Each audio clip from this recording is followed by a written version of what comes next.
Welcome students in the next lecture of the advance calculus. हम differential geometry कर रहे थे। आज हम एक नया टॉपिक शुरू करने जा रहे हैं, कर्व और सरफेस का इंटरसेक्शन। कर्व की डेफिनेशन हम कर चुके हैं, हम पैरामीट्रिक फॉर्म करके लेके चलेंगे और सरफेस हमारे पास थ्री डिमेंशनल सरफेस लेके चल रहे हैं। तो एक कर्व सरफेस को कैसे इंटरसेक्ट करती है तो कितने पॉइंट्स पे करती है, और पॉइंट ऑफ इंटरसेक्शन जो आते हैं उनका ऑर्डर ऑफ कॉन्टेक्ट क्या होगा, वो सब चीजें आज हम देखेंगे। तो पहले तो हमारे पास है क्या, इंटरसेक्शन कैसे निकाला जाए। तो एक कर्व है हमारे पास टी और एक सरफेस है एस। कर्व की इक्वेशन को जनरली हम पैरामीट्रिक फॉर्म में लिखेंगे, X is function of T, Y is function of T and Z is function of T. तो curve is the trace of the point, हमारे पास F T G T and S T, T is the parameter. Surface दे रखी है F X Y Z is equal to 0, that may be any surface. Suppose this is appear x square plus y square plus z square is equal to r square, एक standard sphere की equation है। तो ये कोई भी surface है और ये कोई भी कर्व है।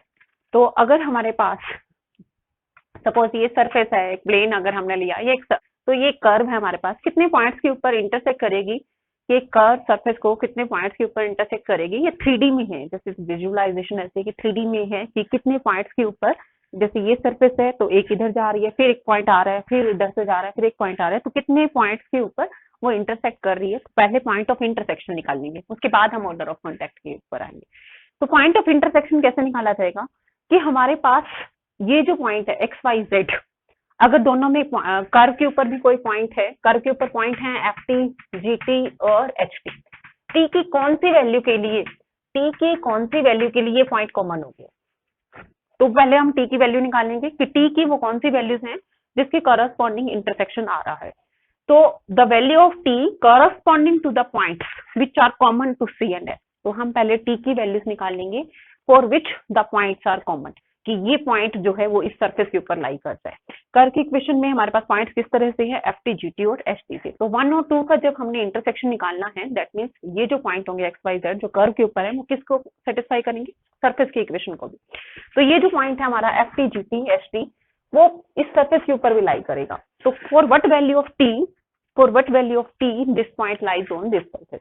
तो ऐसा हो सकता है कि हमारे पास निकालने का तरीका जब न्यूमेरिकली भी करेंगे, तो जो कर्व की इक्वेशन दे रखी होगी, सपोज हमारे पास this is given to be T square, this is given to be T cube, this is given to be T, तो समथिंग फंक्शन ऑफ टी, और ये सपोज गिवन है प्लेन की equation A X plus B Y plus का C Z is equal to 0, एक ऐसा plane. तो हमने पहले तो टी की वैल्यूज निकालनी है for which the points are common to C and S. तो टी स्क्वायर यहाँ पुट कर देंगे, एक्स की वैल्यू, वाई की वैल्यू टी क्यूब पुट कर देंगे, जेड की वैल्यू सी पुट कर देंगे। तो ये एक क्यूबिक इक्वेशन टाइप की बन जाएगी जिसमें हमारे पास टी है। तो क्यूबिक इक्वेशन में टी की इट मीन 3 सॉल्यूशंस आएंगे टी के। तो टी की 3 वैल्यूज आएंगी जिसके करस्पॉन्डिंग ये 3 पॉइंट्स आएंगे कॉमन, किसके बीच में, कर्व और सरफेस के बीच में। तो we can find the common points between curve and surface by substituting the coordinates of C in the equation of F. F क्या हमारी सरफेस है, तो वो कितने ऑर्डर की बनेगी, कितने डिग्री की बनेगी, वो हमारे पास है कि वो depending upon the parametric equation किस फॉर्म में दे रखी है। Simple T para algebraic equation दे रखी है, या साइन कोस में भी दे रखा हो सकता है, साइन ये दे रखा हो, कोस ये दे रखा हो, या कुछ और दे रखा हो। तो सिंपल हमारे पास पॉइंट ऑफ इंटरसेक्शन कैसे निकालेंगे, the value of T corresponding to the points which are common to C and S are given by the solutions in T, जो टी के सॉल्यूशंस आएंगे by eliminating X Y Z from this and this equation. तो X Y Z की value first equation से, curve की equation से हमने second equation में पुट कर दी, that means X T Y T Z T put कर दिया। एक्स टी हमारा यहाँ एफ टी है, वाई टी जी टी है, और ये इट मींस ये सारा टी की टर्म्स में बच गया, ये सब कुछ टी की टर्म्स में बच गया। अब टी के सॉल्यूशंस निकाल लेंगे, जितने भी टी के सॉल्यूशंस आएंगे, मान लो टी की 4 वैल्यूज आ रही है, T1 T2 T3 T4, तो पहला पॉइंट आ जाएगा FT1 GT1 HT1 कॉमन आ जाएगा। दूसरा पॉइंट FT2 GT2 HT2 दूसरा point common. Third point FT3 GT3 HT3 तीसरा पॉइंट कॉमन। इसी तरह से चौथा पॉइंट कॉमन। तो हमारे पास डिपेंड करेगा कि FT की डिग्री कितनी बनने वाली, कितनी डिग्री की इक्वेशन बनेगी, कितने रूट्स आएंगे FT के। तो वो हमें जितने भी सॉल्यूशंस आएंगे टी के, उतने ही पॉइंट कॉमन आ जाएंगे किसके बीच में, कर्व और सरफेस के बीच में। ये तो वह इंटरसेक्शन निकालना। अब हमारे पास जो भी पॉइंट आने वाले हैं, कॉमन पॉइंट आने वाले हैं, उनका ऑर्डर निकालना, ऑर्डर ऑफ कॉन्टेक्ट निकालना। Contact means point of intersection between curve and surface, कि कर्व और सरफेस इंटरसेक्ट कर रही है, कॉन्टेक्ट कर रही है।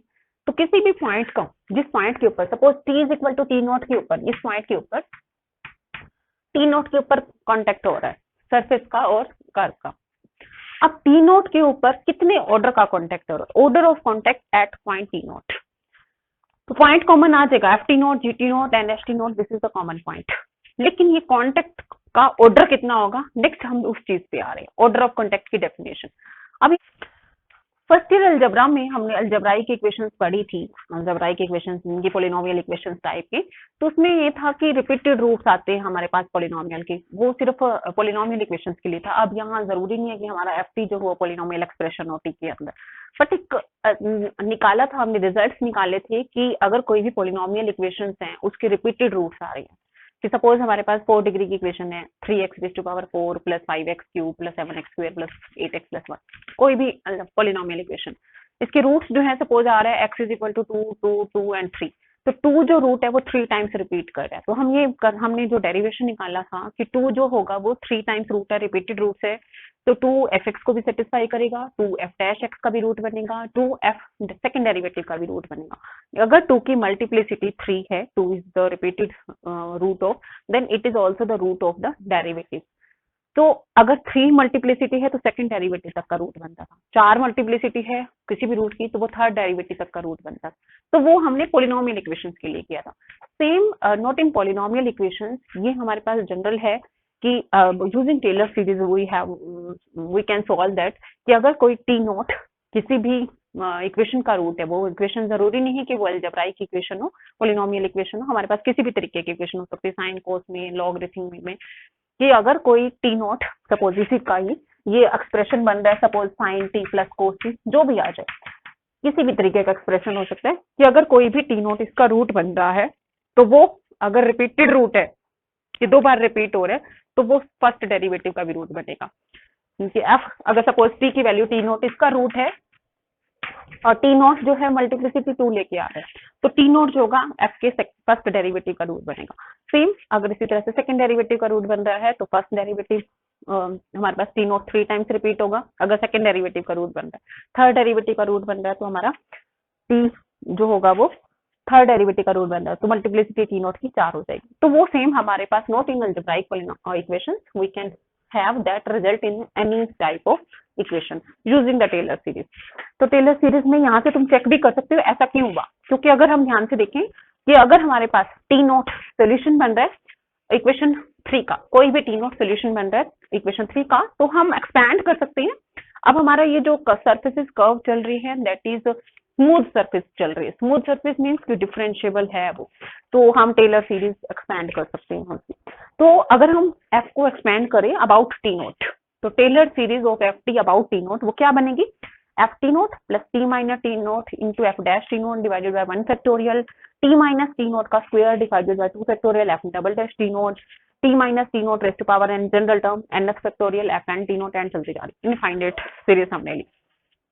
नॉट मेरे पास रूट बन रहा है तो एफ टी नॉट की वैल्यू तो 0 हो जाएगी, एफ टी नॉट की वैल्यू 0, तो हमारे पास कैपिटल एफ टी क्या बचा, एफ टी नॉट 0 आ जाए, टी नॉट इसको रूट बन रहा था, यूजिंग टेलर सीरीज में वो रिजल्ट प्रूव करने जा रही हूँ। तो एफ टी की वैल्यू कितनी बनी, एफ टी नॉट तो 0 है, तो कितना बचाइए, T minus T nought F dash T nought plus T minus T nought का square F double dash T nought, और चलते जा रहे हो divided by 2 factorial T minus T nought raise to power n divided by n factorial f का nth derivative at the point T not and so। तो अब इसी Taylor theorem का ही यूज करके हम निकालेंगे कि जब हमारा टी नॉट रिपीटेड रूट्स होगा तो डेरिवेटिव कैसे बिहेव करेंगे, डेरिवेटिव की वैल्यू 0 होगी तो हमारे पास रिपीटेड रूट आएगा या नहीं आएगा। तो हम सिर्फ फर्स्ट डेरिवेटिव अगर हम 0 पुट कर लेते हैं और निकालते हैं कि टी नॉट जो होगा वो 2 टाइम्स रिपीट होगा विद मल्टीप्ली, यानी कि 2 टी नॉट जो होगा रिपीटेड रूट होगा विद मल्टीप्लिसिटी 2। तो जो हमने किसमें अलजेब्रा में हमने अलजेब्राइक इक्वेशंस के लिए किया था, पॉलिनोमियल इक्वेशंस के लिए किया था, वो हम एनी इक्वेशंस के लिए कि अगर टी नॉट रूट बन रहा है तो हम उसकी टेलर सीरीज खोल सकते हैं about T nought, F T not की वैल्यू 0 हो जाएगी। अब जो नेक्स्ट क्लेम कर रहे हैं हम, वी क्लेम दैट कि अगर एफ डैश टी नॉट 0 आ जाए देन फर्स्ट डेरिवेटिव के लिए ही कर देते, सेम उसी तरह से आगे हायर डेरिवेटिव के लिए कर सकते हो। T not is root of F t with multiplicity 2 ये हम क्लेम कर रहे हैं। सेम इसी तरह से अगर सेकंड डेरिवेटिव 0 है तो टी नोट रूट होगा एफ टी का विद मल्टीप्लिसिटी 3। इसी तरह से थर्ड डेरिवेटिव 0 है तो मल्टीप्लिसिटी 4। तो इट मीन्स मल्टीप्लिसिटी जितनी है उससे एक कम डेरिवेटिव तक हमारे पास वैल्यूज जो है वो 0 आती रहेगी। तो यहाँ से हम टी नोट की मल्टीप्लिसिटी निकाल सकते हैं बाय सॉल्विंग, अगर हमारे पास डेरिवेटिव की वैल्यू उस पॉइंट के ऊपर 0 आ रही है या नहीं आ रही। तो टी नोट अगर हम यहाँ से देखें एफ डैश टी नोट अभी 0 पुट कर दूं तो यहाँ पर क्या बचेगा, एफ टी क्या बचेगा उस केस में, टी माइनस टी नोट का square divided by factorial 2 F double dash T not and आगे वाली सारी की सारी टर्म। तो पूरे इक्वेशन में से मैं टी माइनस टी नोट बाहर निकाल सकती हूँ, पूरे में से बाहर निकाल सकती हूँ। तो that would be f double dash T not divided by 2 factorial, फिर आगे टी माइनस टी नोट का क्यूब डिवाइडेड बाय फैक्टोरियल 3 था, तो स्क्वायर हमने बाहर निकाल दिया, f third derivative t not and so on. तो यहाँ से क्लियर दिख रहा है t is equal to t not is the root, therefore t is equal to t not is root of F t with multiplicity. में इतना पता चल गया कि एफ टी की जो वैल्यू आ रही है, एफ टी की जो वैल्यू आ रही है टी माइनस टी नोट का square into something g T.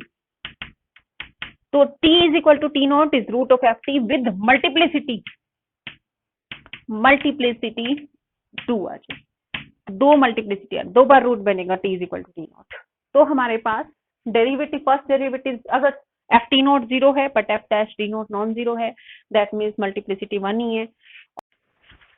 इसी तरह से अगर फर्स्ट डेरिवेटिव 0 है बट सेकंड डेरिवेटिव नॉट 0 है तो मल्टीप्लिसिटी 2 होगी, सेकंड डेरिवेटिव 0 है थर्ड डेरिवेटिव नॉन 0 है तो मल्टीप्लिसिटी 3 होगी। तो वी कैन जज the multiplicity by solving the equation F dash T nought 0 है डबल डैश, तो कब तक डेरिवेटिव 0 आएंगे, तो we can check the multiplicity, और वही मल्टीप्लिसिटी ही हमें बताएगी वो पॉइंट ऑफ कॉन्टेक्ट जो बन रहा है, टी नॉट अगर पॉइंट ऑफ कॉन्टेक्ट बन रहा है तो वो मल्टीप्लिसिटी कितनी लेके आएगा, जितनी मल्टीप्लिसिटी लेके आएगा उसी से हम ऑर्डर ऑफ कॉन्टेक्ट डिफाइन करेंगे। तो नेक्स्ट अब हम ये डेफिनेशन देंगे कि ऑर्डर ऑफ कॉन्टेक्ट होगा क्या, उसकी डेफिनेशन नेक्स्ट अब हम देने जा रहे हैं। तो अगर हमारा t not, if t not हमारे पास सोल्यूशन बन रहा था, if t not is solution of F t is equal to 0, that means t not हमारे पास जो भी पॉइंट कॉमन आएगा that is f T not, g t not and S t not, जो कर्व के ऊपर पॉइंट आ रहा था, f T not, g t not and S t not, this is point on the curve as well as on the surface. तो ये coordinate आ जाएगा, triplets आ जाएगा, जो पॉइंट सरफेस के ऊपर भी है और साथ में किसके ऊपर है, कर्व के ऊपर भी है। अब इसके ऑर्डर की डेफिनेशन अगर हम दें कि अगर एफ टी नोट तो 0 आना ही आना है क्योंकि टी नोट हमारे पास सोल्यूशन बन रहा था उसका, ये पॉइंट कॉमन आ गया ये वाला। लेकिन अगर एफ डैश टी नोट 0 ना हो, कि एफ के डेरिवेटिव वैल्यू टी नोट पर 0 ना हो, दैट मीन्स टी नोट जो है वो सिंपल रूट है। Simple root means root of order 1, ये एक ही बार रूट बन रहा है, उसकी मल्टीपल रूट नहीं है। तो एफ डैश टी नोट अगर नॉन 0 आ जाए then t not is called simple 0 of F t. In this case, C and S, curve and surface, have simple intersection, or CO and S have contact of zero order का contact होगा।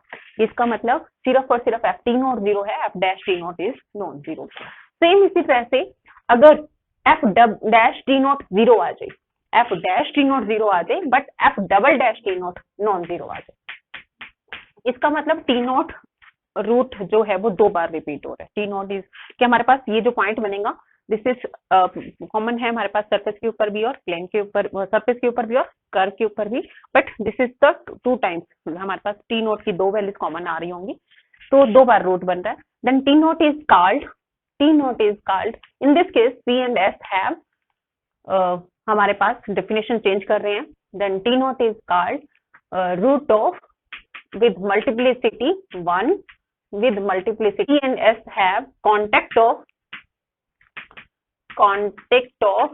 वो 0th order का contact था, this is contact of first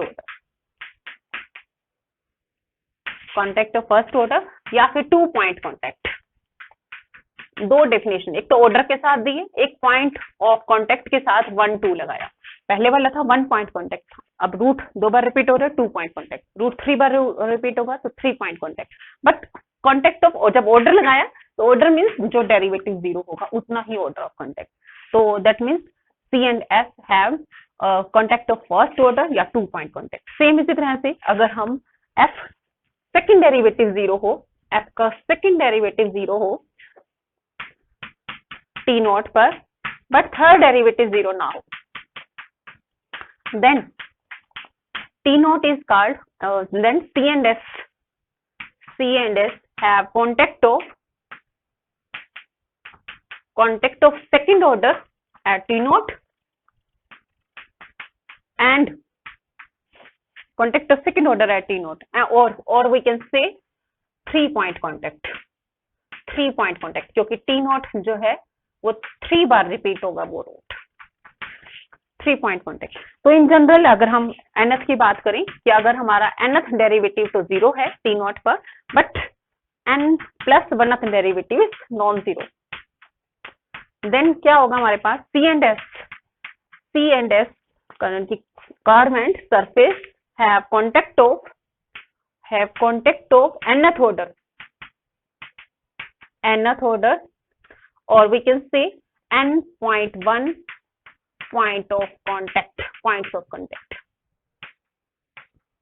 तो ये हमारे पास this is non zero, T nought जो है वो n टाइम्स रिपीट हो रहा हो, टी नॉट जो है n प्लस 1 टाइम्स रिपीट हो रहा हो, एफ टी नॉट भी 0 है, एफ डैश टी नॉट भी 0 है, F double dash T nought भी 0 है। तो इन हमारे पास F N F T F nought T nought 0 है, it mean contact of nth order या n plus 1 point of contact.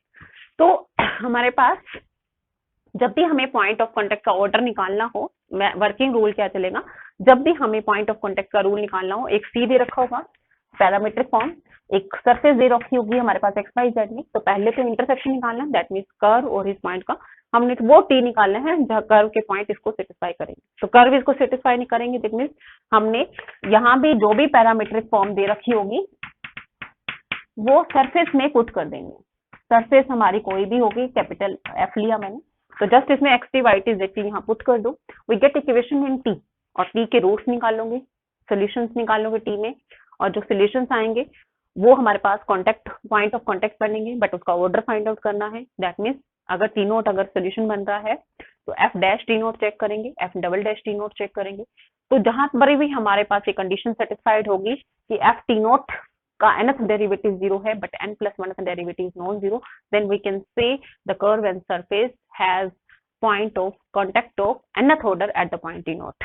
तो वो हमारे पास वर्किंग रूल आ जाएगा जब हम न्यूमेरिकल देखेंगे। ये तो था हमारा ऑर्डर ऑफ कॉन्टेक्ट की अब्स्ट्रैक्ट डेफिनेशन जो हमने की, और उसका मीनिंग देखा, न्यूमेरिकली भी हम उसको देखेंगे।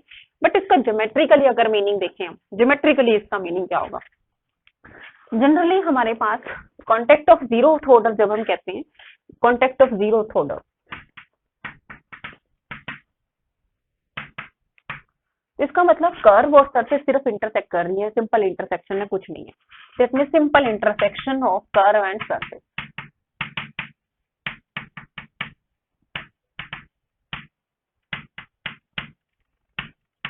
जब कॉन्टेक्ट ऑफ फर्स्ट ऑर्डर हो, फर्स्ट ऑर्डर में क्या होगा कि हमारे पास एफ टी नॉट भी 0 है, एफ डैश टी नॉट भी 0 है। इट मीन्स हमारे पास कर्व और सरफेस का जो कॉन्टेंजेंट आएगा वो कॉमन हो सकता है।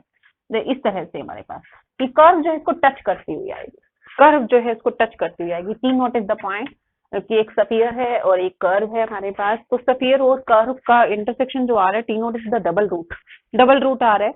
इट मीन्स यहाँ जो कर्व है वो उसको टेंजेंट करती हुई आएगी, टच करती हुई आएगी। इसी तरह से सेकंड ऑर्डर पे जब आते हैं, सेकंड ऑर्डर पे आओगे, it means F T not is 0, F dash T not is 0, F double dash T not is 0।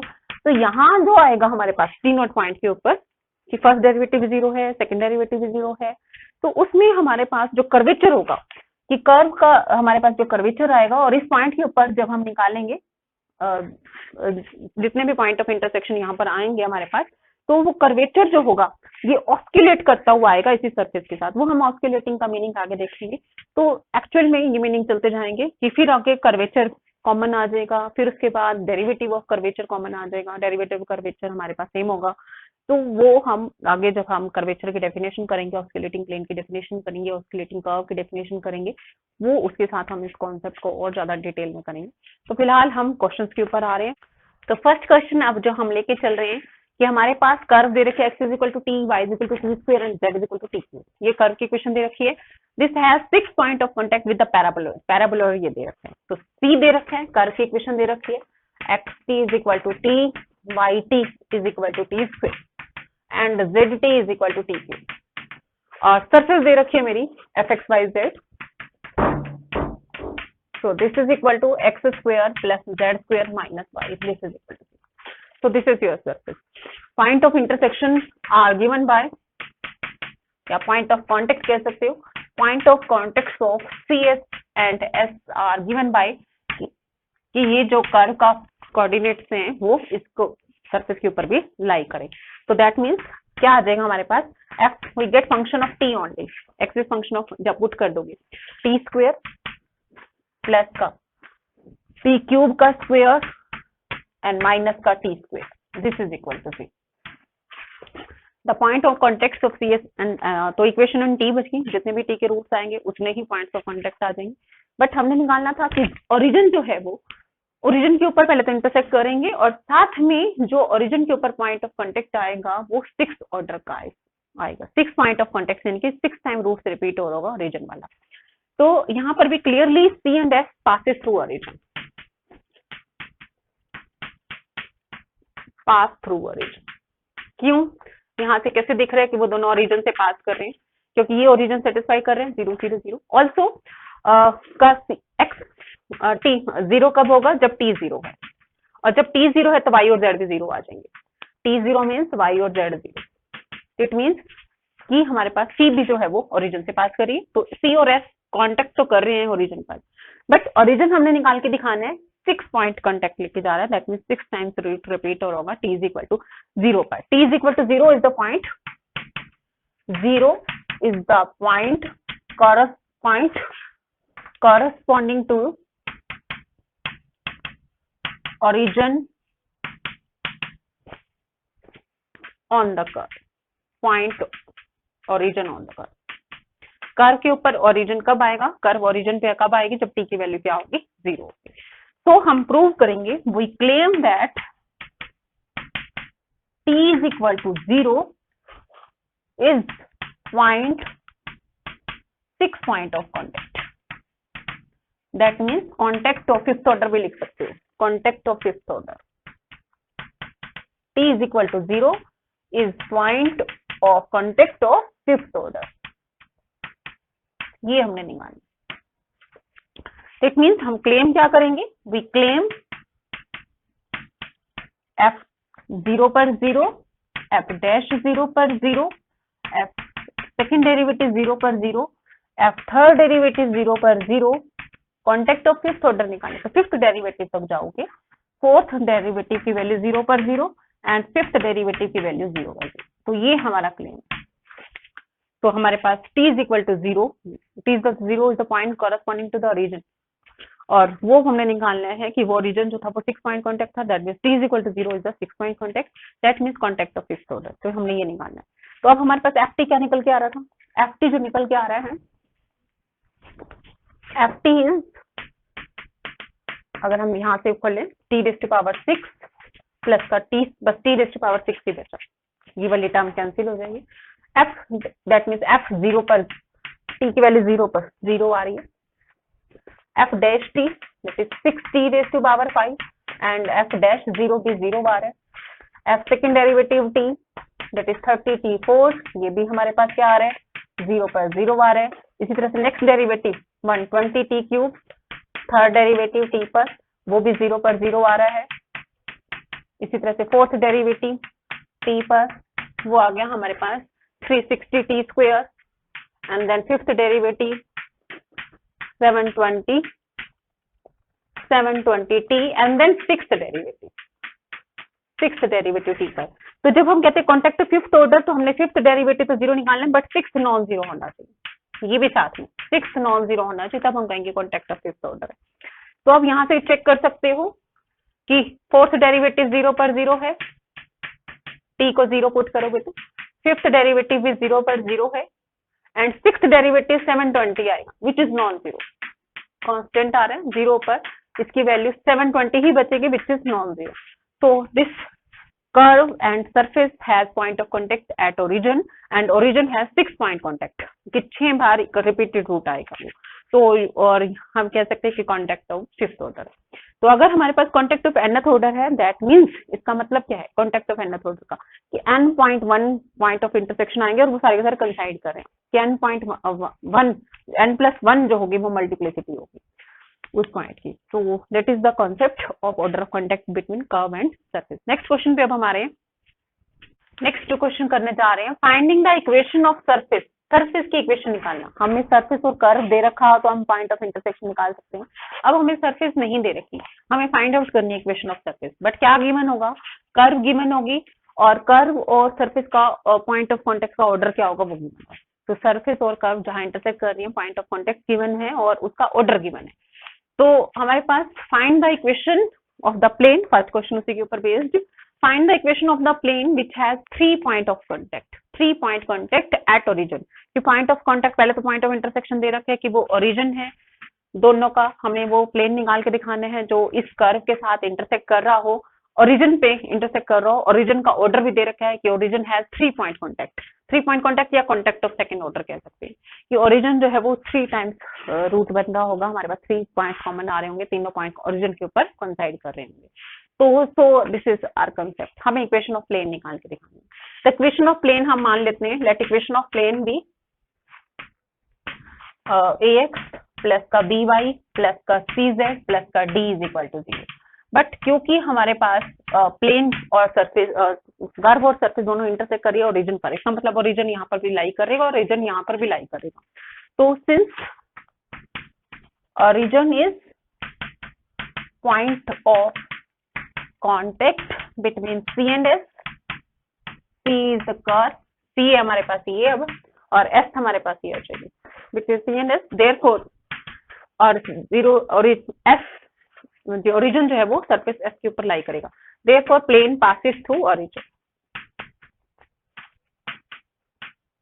Origin से पास करेगा तो it means x y z 0 0 जब पुट करोगे तो we get d is equal to 0। तो s क्या बना, तो equation of plane will B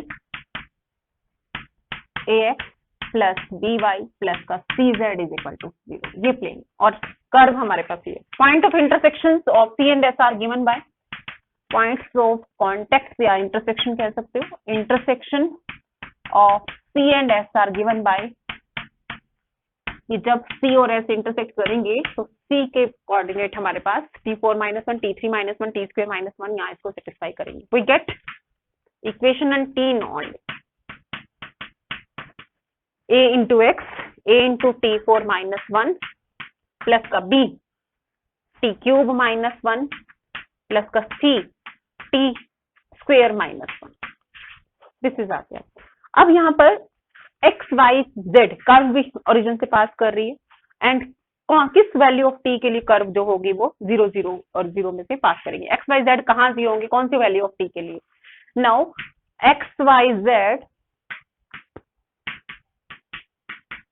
is equal to 0 0 0 4 t is equal to, तो जब t raised to power 4 - 1 0 होगा, t³ - 1 0 होगा, t² - 1 0 होगा and we get t is equal to 1।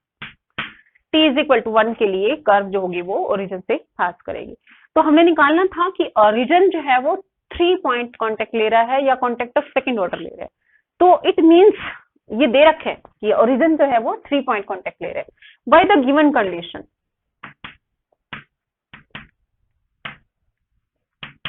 कि origin has 3 point contact, therefore f0 is 0, t is equal to 1 पर, by the given condition f1 is equal to 0, f'1 is equal to 0 and f'1 is equal to 0, contact of second order, क्योंकि t is equal to 1 पर point of contact है और उस पर हमें second order contact चाहिए, तो ये आ जाएगा हमारे पास।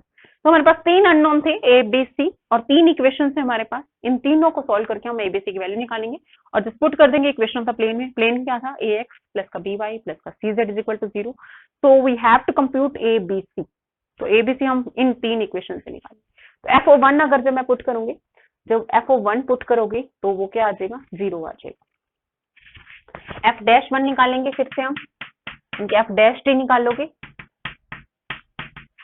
F dash one F dash T निकालेंगे तो क्या बचेगा, that is 4a t cube 3b t square and 2c t। F dash one कितना आ जाएगा, दैट इज 4a प्लस का 3b प्लस का 2c, this is equal to F second derivative t, second derivative this is 12a t square plus 6b t plus का 2c, and second derivative at the point t is equal to 1 पर 0, that is 12a plus का 6b plus का 2c, this is equal to 0. Solve these equations f dash 1 and f double dash 1, we get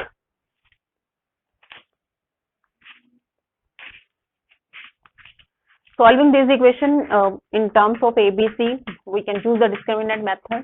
इस तरह से solve कर सकते हो। एक इक्वेशन ये है, तो ABC किसके प्रोपोर्शनल आ जाएंगे सॉल्व करके, दैट इज 3 into 2 माइनस का 6 into 12, 6 into 2, तो 6 minus 12, इसी तरह से आगे। तो we can put here something के, तो A की वैल्यू आ जाएगी इसको सॉल्व करके माइनस का 6k, D की वैल्यू आ जाएगी 24 माइनस का 8, 24 minus 8 is 16, and C की वैल्यू आ जाएगी 4 into 6 24 minus का 36, 24 minus 36 is minus 12, A की वैल्यू आ गई 6k, B आ गया 16k and C आ गया माइनस का 12। तो प्लेन की इक्वेशन आ जाएगी ax प्लस का by प्लस का cz is equal to 0, तो A is 6k, B is 16k and this is 12k, just put in this, और k हमारा थ्रू आउट 0 की साइड वेज होगी, तो ये आ जाएगा माइनस का 6x प्लस का 16y माइनस का 12z, this is equal to 0। तो यहाँ से 2 हम हटा सकते हैं, माइनस भी हटा सकते हैं। तो this is the equation of the plane which has 3 point contact at origin with this curve.